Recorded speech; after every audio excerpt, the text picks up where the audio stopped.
money is the number one thing you're gonna use more than the furniture that you buy, more than the Airbnb that you buy. How good are you with budgeting your money while you're living on your own? Can you afford it? Yeah. What's up, besties? Welcome back to Quarter Life Bliss Season 3.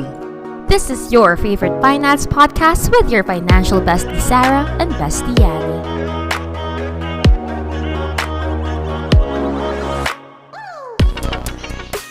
What's up, you guys? Welcome to another episode of Quarter Life Bliss. I'm your financial bestie Sarah. And I'm your bestie Yani. Yay! Welcome back. Welcome back. Today's topic is gonna be fun. I'm so excited. Bakit? Kasi you're gonna experience it in the Philippines? Yeah, soon. And I think it's very relevant right now to a lot of people. Because ang dami ko nakikita. At least people our age. Yeah, people our age. Kasi ang dami ko nakikita. So yung mga listeners natin, for sure, maraming interested sa topic na to. Yes. Today, we are talking about solo living. What is solo living? So, solo living is basically, titira kang mag-isa. Aalis ka na ng bahay ng magulang mo at titira kang mag-isa. At talaga mag-isa. Not with your special someone or not with a roommate. As in, or actually, baka pwede with a roommate. Pwede. Kasi, technically, that's just a way for you to save up on rent. Yeah. And bills. And utilities, bills. The point of it is that you're not having your family pay for your necessities anymore. You're independent. No, you're already independent. So solo living is more of, actually hindi solo living, it's more of independent living. Independent living. You're independent, you're paying for your own bills, you're paying for your own rent, your food, your grocery. Basically, wala ka Seems like a lot. It seems like it's a lot. In the Philippines, wala ka na sa poder ng parents mo. It's a big deal. It's a big deal, diba? And here kasi it's normal. Yeah, here in the States, it's normal kasi when you're 18 years old, you could leave the house na if you want to. And they won't feel bad. But like with my cousins who are here in the States, they still live with my aunt and uncle. And that's fine kasi mga Pinoy sila eh.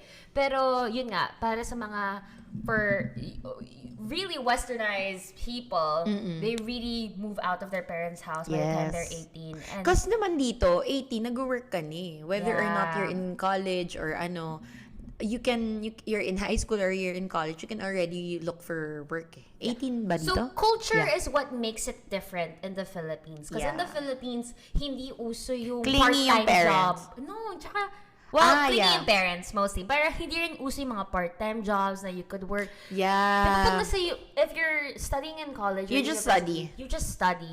Like, hindi uso yung part-time job. That's because true. it's just, I don't know, it's just not the thing in the Philippines. Yeah. Right? I think kasi there's a lack in opportunities. Yeah. Opportunities. Dito kasi, kahit na hindi ka na mag-college, you can get, you're paid for the same minimum. Yeah. Diba? Whether you're working in, let's say, fast food or office, usually same ng starting. Exactly. Diba? So, doesn't matter. Sa atin kasi may discrimination na kailangan college degree or high school graduate. Yeah, may mga ganon. So, medyo mahirap humanap ng side hustle, sideline, part-time. And at the same time, parents don't allow their children unless super kailangan. Yeah. Now that I think about it, like, it's not, even when my dad... Parang I'll provide for you. Yeah, even when we were struggling a little bit financially while I was in college, and I mentioned this in episode 0, my parents never forced me to work. Ako at saka yung mga work na ginagawa ko, commercial modeling. So I feel like it doesn't count, honestly. It's Hindi like, siya talaga work. Hindi siya 9-to-5 job. Right. So, yun. That's the culture in the Philippines. So, solo living, independent living, hindi siya commonly it's a big deal. It's a big deal. Like, it's gonna be an issue if you start opening about it. And I think it's not a huge practice because you don't really leave the house of your parents unless you're married. Yes. Getting married. Boy or girl. Right? I think that's an Asian thing. It's an Asian thing? Yeah. Really? Because I think in Japan, they would move out of their parents' house. Talaga once ba? they're salarymen. I think it's an Asian thing na kahit sa Korea, K-drama na naman K-drama ka na Ang naman. reference na naman po ni Yani ay Korea. Yeah. Okay, maybe it's an Asian thing. China, yeah. China then? Yeah, I think. Because Japan, they move out there. Okay, anyway, going back. So yun, you don't really do solo living because you usually just stay with your parents. Your parents can still take care of you. You can work, but you can save. Yeah, you can save, but it's just quite not the same thing. Some people would say. Yeah. Right? Yeah, I think if there's anything that I wanna talk about in independent living, solo living, what is, and I talked about this in my guesting in Joy Spring's podcast, Adulting with Joy Spring. Check it out. For sure. Narinig nyo na ako dyan. Is that you have to be clear with the purpose. Yeah. Of why you wanna move out, why you wanna do solo living, why you wanna start, you wanna start fresh and just with yourself.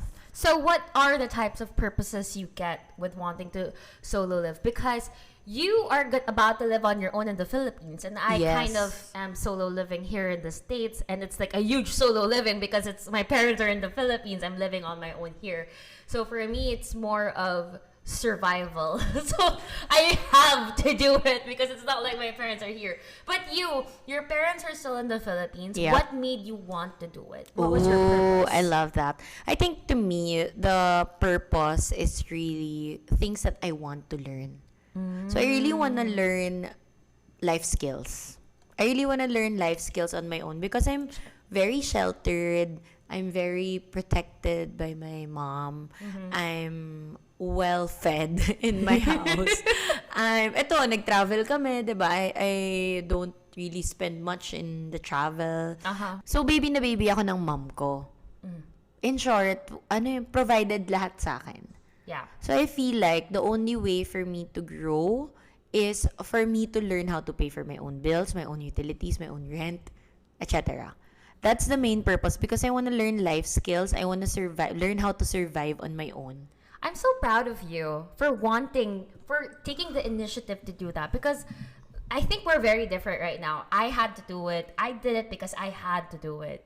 You're doing it because you want to do it. So there's different tones to that, but I feel like our listeners can still learn from this episode by learning the mindset that they need to have. Yes. And I think if you're clear with the purpose of why you want to move out, why you want to try independent living, then the how-tos won't even matter.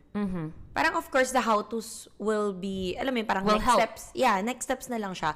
But if you're clear na gusto ko talaga matuto diba? Then you'll get that learning. Yes. So be clear with the purpose of why you want to move out. Like for example, I know even in the Philippines you were living solo, right? Yeah, I had to live on my own. Why did you decide to? Still, because I had to. Like, without really sharing too much, I came from a very, shall I say, dramatic family. Like, my parents are separated. There's no shame in that. But more than that, I just had... sasabihin ko na lang, may mga kontrabida talaga ako. Nakaranas talaga ako ng kontrabida sa buhay.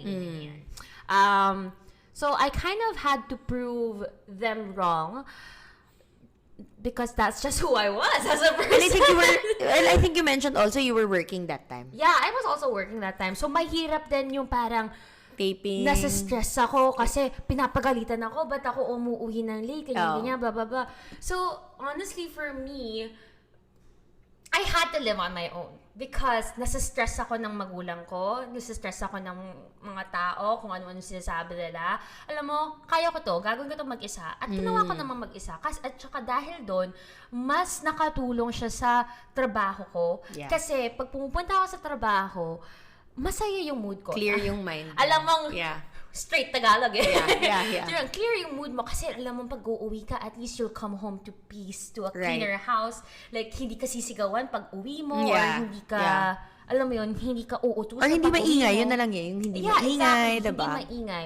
So, for me, I had to do it, but honestly, it was something that I went through. I had to go through, and I'm so happy I went through it. because it made me the person that I am today. And now you can live independently here. Yeah, it's a little bit different still though. Thousands of miles away. Thousands of miles away. And I miss my family very dearly. But I think practice. It helped. Parang naging practice. Naging practice talaga siya. Yeah, exactly. So ako din, in on my end, the main reason why, una talaga, meron kasi So wait lang, you told me you want to learn. So, may naranasan ka ba in your life na parang feel mo, shit, ba't di ko to alam? This is like a oh my life gosh, skill. madami. So, that's why naisip mo na... Yes. Okay, go. Luto na lang, girl eh. Hindi ako magaling magluto. Bakit? May tagaluto eh. Hindi ako marunong maglaba kasi may tagalaban. May na-expose ko yung sarili ko. Pero may naglalaba kasi. Gets mo ba? Sobrang literally baby. Yeah. But you know what? And I'm 26. Hello, I'm so come on. proud of you though that you want to take that initiative. Kasi di ba may mga tao naman and like not to... Oh my gosh, yeah. Not to blame them na. Pero like for them, why do I have to? Kasi I don't have to. Exactly. And hello, paid lahat ng mom ko dito. Ba't ako aalis? Exactly. Yung mga ganyang mindset. And I don't blame them. Yeah, honestly. I mean, that's smart. And I'm like that for the past, I don't know, 6 years of, diba, after graduation. I'm still with my mom and I'm very, very grateful na everything's provided. Anytime I wanna come home, pwede ako umuwi, diba? Yeah. But the question is, what's my next level? Yeah. So the next level for me is if I allow myself to pay for my own freaking rent. Did it stress you out? Like, or no. like, did it overwhelm you at least doing that? Or did it right trigger your now, anxiety? I would be very honest. Right now, it stressed me because I had to buy my condo. Now, tomorrow is the start of the renovation. So, I don't know kailan lalabas tong episode na to, pero siguro meron akong vlog about it. And you know, all the paperwork, all the gastos, that's overwhelming for me. Yeah. I'll be very honest. Like, it's not easy. Yeah. But it's challenging and exciting. Yeah. More than the anxiety of, kaya ko bang maglaba on my own? Kaya ko bang magtapon ng trash on my own? Kaya ko bang anuhin yung, like, for example, nagkaroon ng bara? Kaya ko ba yung mga ganyang, all of these scenarios. All of these scenarios in my head. And most especially, can my finances, afford to live independently? Yeah. More than the anxiety, I would say I'm excited. I'm excited to, because my friend ako, nag-start siya mag-live independently last year. And he was telling me like, alam mo yung iniintay ko yung sweldo, may pera ako pero naka-budget ako. So gusto kong ma-experience na what if wala na akong pera. So aantayin ko yung drop ng sweldo. Sabi niya, I can, kung naubos niya daw sa budget niya, kumain siya ng mga mahal, nagpag-grab siya or whatever. Kahit may pera pa siya, like, ang dami niyang pera, tinatry niya na mag-stick to the budget. And that excites me.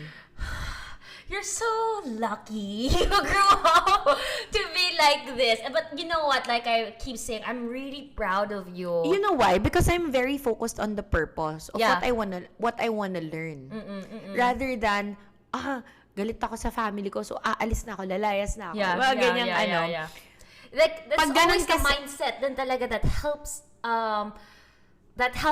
kind of paint a picture of what it's gonna be like for you. Like, and you're gonna be own. excited. Yeah. Kasi if you're coming from a negative space of, inis na ako, kaya aalis na ako, hindi magiging maganda effect ng pag-alis mo eh. Yeah.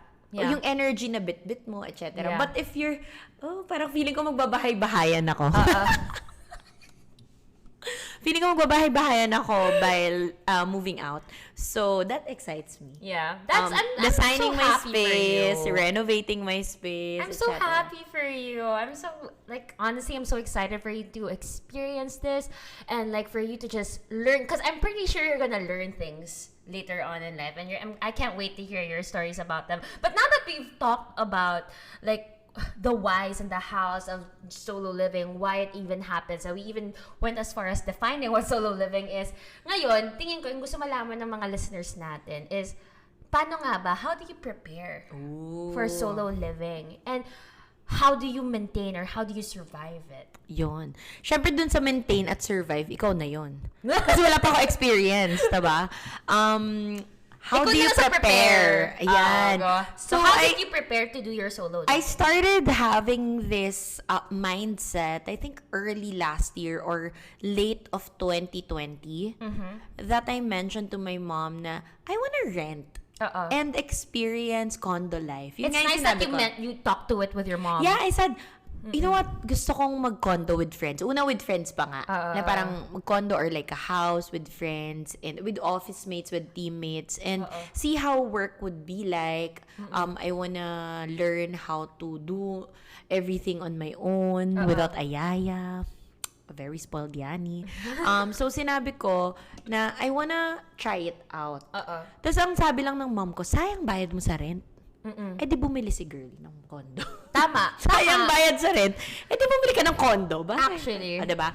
So sabi ko, nga no. So I had to run the numbers again. And as a financial coach, I would say the best way to prepare really for moving out is to look at your finances. So ever since I opened that up, I readjusted my budgeting and made sure na gumawa ako ng sarili kong tracker for how much yung estimate kong cost if I lived independently. Yeah. And then I reverse calculated it para makita ko how much do I need to earn on a monthly basis so I could afford to move out. Yeah, I did something like that too. Right? Yeah. So sabi ko, am I earning this? So kailangan yung target ko the whole 2021 is to earn this at least so I know that if I move out next year, I could afford it. My emergency fund is prepared. My sinking fund is prepared. I could pay for this, that, etc. So, that's how I prepared for it. Nilista ko talaga magkano ang rent, magkano ang kuryente, tubig, internet, food, grocery, may emergency fund pa, yung emergency fund in a way na contingency fund yung tawag ko. Yeah. Parang kunwari yung nag-adjust. Di ba kasi kunwari, kuryente, hindi mo naman alam yun exactly kung magkano. Yung ganon. So, I had to run that, yung magkano yung renovation, magkano yung house, etc. So, that's how I prepared financially. Because I think the big chunk of it, more than the emotional and mental preparation, if you really want to move out, you have to prepare financially. Yeah. For Kasi, sure. yan ang magiging stress mo. Yan ang emotional at mental stress mo once you move out if you don't have the money. Exactly. That's gonna drain the heck out of you. Yeah, diba? Exactly. So, that's how I personally prepared. So, whenever people ask me, I wanna move out, I wanna do solo living, may mga coaches ko nagtatanong sa akin. Lagi kong sinasabi, sige, run your number first. Like, if you were to rent today, magkano ba yung kakailanganin mo on a monthly basis? Can your salary afford it ba? Kasi mamaya hindi naman, di ba? If not, find ways as early as now to look for other sources of income that would allow you to afford solo living. Exactly. Kasi if sanay ka na libre lahat sa bahay mo, wala kang binibigay, ang laking adjustment nun. It's huge, yeah. Ang laking adjustment nun, isipin mo, wala kang binabayad sa rent, wala kang binabayad sa kuryente, wala kang binabayad na food. Tapos biglang, you're gonna pay for everything. Yeah. On your own. Diba? So, if you really wanna prepare yourself, more than packing your bags, it's more than that. Or looking for a cute Airbnb where you can stay for a month. No. Practicein mo na yung pera mo, girl. I think bestie, you kind of have to apply, like when you're about to put up a business, you know how some business owners, they think of what's going to be the operating cost of this for the next 6 months, and then that's how much you have to save up for so that they can put up the business. I have an uncle now who said, wag lang 6 months, 2 years. Dapat yung nakaka-operate yung business mo for 2 years. So I'm like, okay, that makes sense. But, I mean, for me naman, it's nice that you mentioned that. I kind of can't relate to it because, like I mentioned earlier, I had to do, like, if there's anything I can describe my life, it's just been very chaotic in my early 20s. Like, I had to survive, I guess. Pero I can give you tips on what you want in terms of surviving. Add ko lang ha. Kasi pala, if you don't prepare your finances, baka you come from a space of galit ka sa mga tao, kaya mo gusto umalis, baka you end up just going back. Kasi hindi ka pala prepared. Exactly. So, I guess a mindset that you have to have is you have to be determined then to do it. You have to be determined. You have to know why you're doing it, and you have to be prepared in terms of money. Because I think that's the number one thing. Money is the number one thing you're gonna use more than the furniture that you buy, more than the Airbnb that you buy. How good are you with budgeting your money while you're living on your own? Can you afford it? Yeah, can you afford it? Can you afford to do solo living? To go solo, to go independent. Yeah. So, the number one thing that I can give you as a tip, nanghihingi ka na ba ng tip? Hindi, ano yung... Nanghihingi ka na ba ng tip? So, sa akin yung, how do I prepare? How do you survive? Yun, dun ka. How do I survive? How do you survive independent living? Oo. Banggit ka ding number one, you really need to have the mindset for it. Talagang tibay loob yun. Honestly, and you have to look at things from a positive perspective. But the number one technique nga that I learned is Microsoft Excel. Because of budgeting. Let's be honest. Let's be honest. Like, Microsoft Excel is the number one thing that I use while I was out, and the longer I've been doing this, the more I realize na siguro this is the 21st century us talking, pero yung mga apps that use it are journaling, money apps, they really do help. Yeah. They help with basically whatever can help you be more organized. Tapos kanya-kanyang organization din kasi yan, di ba? So, you need to really learn how to be organized with how to do things. So, apart from the technicalities of stuff like how to wash your clothes, kasi yun, mga YouTube na yun eh. YouTube. Washing machine na lang yun, guys. Washing machine. Oh, yeah. Budgeting for a washing machine. Budgeting for a dishwasher. Yun yung mga number one thing na, alam mo, actually, that's the first thing that you have to buy. Buy a dishwasher. I'm not kidding. Buy a dishwasher. I'm not kidding. It saves time. Tumitingin ako. Swear. Tumitingin ako. Hindi ako nagbibiro. Oo nga, tumitingin ako. Dishwasher. Alam ko hindi uso sa Pilipinas, pero guys, oh my God, sinasabi ko na dishwasher. Yeah. Dati sinasabi ko air fryer, napaka lifesaver. And true enough, naging big yung air fryer sa Pilipinas. Ngayon, dishwasher. So the first tip is to be organized, and the second tip is to buy a dishwasher. Noted. So, yeah, basically, Microsoft Excel was the number one thing that helped me out, and then over time napansin ko I was using apps that help. If mas masulat ka or mas ma-notebook, then do that. The whole premise of that, yung tema lang nun, is dapat maging organized ka. Dapat sinusulat mo. Hindi pwede yung utak lang na parang, okay na yan, blah, blah, blah. Yeah. Like, gets mo. Kasi, kailangan talaga nakasulat. Kasi, I agree. Kasi yung Microsoft Excel ko, hindi lang siya for finances. Yeah. Yung G-sheet ko for that, andun din yung magkano yung gagastusin ko sa renovation, magkano yung mga appliances na kailangan ko, what else do I need to learn, ano yung kailangan kong gawin, yung mga ganon, timeline. Honestly. I mean, for me, more than the aesthetic that you want to have for your solo living, you'd want it to be functional. Dapat functional talaga lahat ng mga ginagawa mo sa buhay. Kasi, yun din, that's what's gonna help you maintain it eh. That's what's gonna help you maintain your solo living. Create a system. Create a system, yun yung kailangan gawin. You have to create your own system. A system that will work for you when you start to go solo. Yeah, exactly. Okay, ano pa? How do you survive it? Ano ba? Kayo? Wait, you ask me. I'll give you 3 questions. You can ask me 3 questions on what you have for solo living.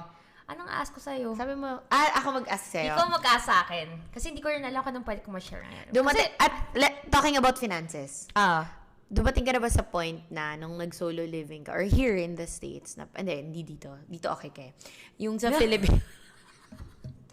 Alam ko guys, kasi syempre friends kami. So, okay naman siya dito. Hindi naman siya going, hindi makapagbayad ng rent. Pero, sa Philippines, sumating na ba yung point na parang nahirapan ka to pay for your monthly utilities, your monthly bills? Yeah. And what did you do? If I'm gonna be completely honest, you know what? Sometimes, thank you, friends. To my friends na nanlibre sa akin ng food or like to help me do a little bit of errand. Like, that's why I really believe in paying it forward din talaga when that time comes. Pero, yeah, dumating ako doon sa point na yun. Yung inisip ko, oh my gosh, ano yung kakainin ko? Tapos sinabi ko, okay lang, diet na lang. Tubig na lang. But you know what? It's tough. And you do experience it, but like I mentioned earlier, you really have to have that mental toughness of like how you're gonna survive. Kasi as cheesy as it may sound, parang hindi ko naging, like, ito din sinasabi ng nanay ko, may mga times din talaga na kailangan maghigpit ka ng sinturon. Yeah. Yun, naghigpit lang ako ng sinturon. Siguro, like, dun din na-cultivate yung mentality ko na dapat hindi ako mahiya to say na, sorry, hindi ko na kaya. Or wala nang budget for that. Yeah. Kasi, minsan, hindi ka makapaghindi sa mga tao. Yung pala, hindi ka na makakain sa bahay. Correct. Nahihiya ka lang. Nahihiya ka na kasi. Sasama ka, tapos wala ka na palang pambayad ng rent. I get it. So, that's my first question. So, dapat pala mental toughness. And, kailangan maghigpit ng sinturon if kinakailangan. Oo, tama. Second question ko is, do you think it's did you, eto na lang. Okay, did you parang hot seat. have better work, parang nagkaroon ka ba ng better workflow when you lived independently? Admittedly, yes. Because you're not as stressed. There's no other stressors at home if you live alone. Like I mentioned earlier, like, you're not stressed with your siblings or with your parents who are at home, or wala kang kaagaw sa, alam mo yun, wala kang kaagaw sa mga gamit-gamit. Yeah. So in a way, that is the trade-off, I guess. You pay for everything, but you see that, you could work better, or you're doing more, or you could have more freedom. The biggest trade-off of solo living is everything comes out of your pocket. But that's the thing. If you're solo living, you're basically an adult. You could do whatever you want if you want to do it. That's probably bad advice to the kids out there, but you guys know what I mean. So you mentioned, it gave you a better workflow kasi less stress, no? Question ko is, did it expand your earning capacity? Did it expand your income? Yes, it did. Because I was getting better and because I was learning more, I saw that I could take on more work. I could take up new hobbies. I could learn new skills. So because of that, I basically grew as a person. Talagang parang sinbenta ko din yung solo living without me even realizing it. Pero yeah, I guess solo living really does help you grow, not just emotionally, but like as a person. With everything that you learn in life, with everything that you go through in life, you will make mistakes, whether it's personal, love life, friends, that comes with the territory of you doing things on your own now. But it's just a matter of managing your losses or managing the risk, kumbaga. So, yun. I'm excited for you. Excited rin ako sa'yo. I agree. You know what? Doon ako na-excite din. Alam ko mag-expand yung income mo because, you know how before hindi mo afford, for example kami, hindi namin afford kumain ng McDonald's everyday. Pero ngayon, parang, na lang siya, normal food na lang siya. Diba? Yeah. Because nag-expand yung income mo. And I believe that if you start paying for things, your income expands also. Kasi alam niyang may kailangan bayaran. Yeah. So one way or another, the universe will work and increase your income because your lifestyle is increasing. Yeah. Or not just your lifestyle, but your bills.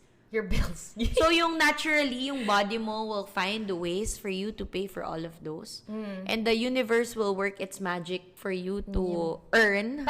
So you could afford. Innate nangangati na yung itchiness mo to earn more, to work more. Automatic. Automatic. Kasi wala kang kainin, girl eh. O syempre, gagawa ka talaga ng way. You need to find a way. Yeah. Like, fight or flight. Yeah. Basically. So, Ibon. let's close this, I guess, with ang ganda ng mga binigay mong tips, Sarah. Thank you. Napapaisip talaga ako, kaya kung saan ako Excited tuloy tumiting. ako sa'yo. Fico, alam mo, I'm already expecting. Dapat may updated. I'm already expecting na magkakadrama ka sa buhay mo. But obviously, as your ate, I'm your ate nga pala, no? As your ate, I want it to be like managed risk naman nga. Like, I think I have the maturity or the wisdom na, oo nga, madami ako napagdaanan, but I wouldn't want that to happen to anyone else. Alam mo yun? Yung parang gusto ko, I want the younger generation to learn, but maybe without the trauma. Maybe without the trauma. No trauma, but it's part of the story, the drama, diba? If you're gonna have trauma, it's something that not because of me. always ask yourself what that experience is gonna teach you. Yeah, how can you learn from that experience? Just look at your ates and kuyas. Minsan talaga, kung napagdaanan na nila, listen to them. Uy, tsaka ano ka ba? At least kapag ka may asawa ka na, alam mo na how to do things, how to budget, how to live. Independent ka talaga. Correct. Like talagang if the right person comes, wala mo. Oo, diba? So, kasi hindi ka easily impressed. I'm so excited for you. Ako ang tips ko dito, Sarah, number 1 is trust yourself. Trust yourself that you're capable and that you're strong enough to survive it. Yeah. Kasi I think if you doubt yourself, that's where dramas will start to come. Tama. Kasi ikaw mismo hindi ka na naniniwala sa sarili mo eh. Tama. Diba? Paano pa maniniwala yung mga people around you? Paano mo gagalingan if you don't trust in yourself? Yeah. So ako, if you wanna live independently, trust that you can. Yeah. Parang even if it feels hard at first, I'm sure it's not gonna be easy at first. No, diba? And number 2 siguro is to stay focused on growing and learning in the process. Kasi I cannot and I will not promise a smooth sailing, moving out, or solo living for the next how many years. But embrace the process. Embrace the learning, embrace the growth, and be excited for it. Yeah. Like for example, may nabasag ka. Dati may tagawalis for you. Ngayon, oh my gosh, paano ba magtapon ng nabasag? Okay, now I have to get paper pala. And then this. Okay, nabubog ka. Kailangan ko pala 3 times i-vacuum. Yeah. O walisin. Alam mo yon? Do you learn those things? And instead of mainis ka na, dati may tagawalis ako, dati may yaya ako to do this for me. Ba't ko ito ginawa? Ang hassle, ganyan. Diba parang, now you learn. You learn things. You learn life skills that will allow you to survive in the real world. So ako, 2 things. To trust and to number 2, just focus on the learning and growth. Ikaw, last 2. Anong last 2? Last 2 tips. Last 2, wala na. Nasabi na niya lahat ng tips. I already gave you all the mental and the alam mo yung best thing, alam mo ba yung the skills that you guys might need. Yung best thing about living solo and okay with your family is you can come back anytime. If it doesn't work out for the next 3 months or 6 months or a year, di bumalik ka, mag-ipon ka. Diba, you can always go back and ask support from your parents. I mean, if you have that luxury, if you have that privilege to, kaya nga dapat maayos yung way mo ng pag-alis. Yung maayos yung way mo ng pag-alis. Hindi yung dahil galit-galit ka sa mga tao. Diba? Hindi yung nakipagtanan ka with Oo, diba? Nakipagtanan with the boyfriend or girlfriend. If you're clear with the side, especially sa family, kasi very, siya eh. Yeah. Parang naalala ko all of a sudden yung scene dun sa The Little Mermaid nung sinabi ni Ariel, I'm 16 years old. I'm not a child.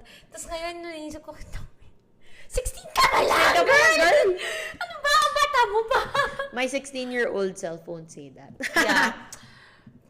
Not yet. Yeah. I couldn't imagine. Anyway, we hope you guys learned a thing or 2 with this chaotic episode. Like, I'm so excited for Yani, and I'm sure that she's gonna give us an update. Siguro a 1-year update from now, and the things you learn from solo living. Maybe just 3 months. Baka umiyak na ako nun, diba? Okay, but so we'll definitely create another episode about this. Yeah, to things talk that about we this. probably learned from Yani's experience. Yeah, definitely, especially about money. So I hope you like that episode and be excited for me because I'm excited. Nice, I'm excited for you too. Yeah. You can do it, bestie. Thank you guys and see you next week. Bye. Thank you guys for hanging out with us for another episode of Quarter Life Bliss. Let us know your thoughts by joining our community at facebook.com/group/quarterlifeless podcast and following us over at Quarter Life Bliss podcast on TikTok, Instagram, and YouTube. And that's it. Anything else to say, bestie? Find your bliss and money will follow. Yawn.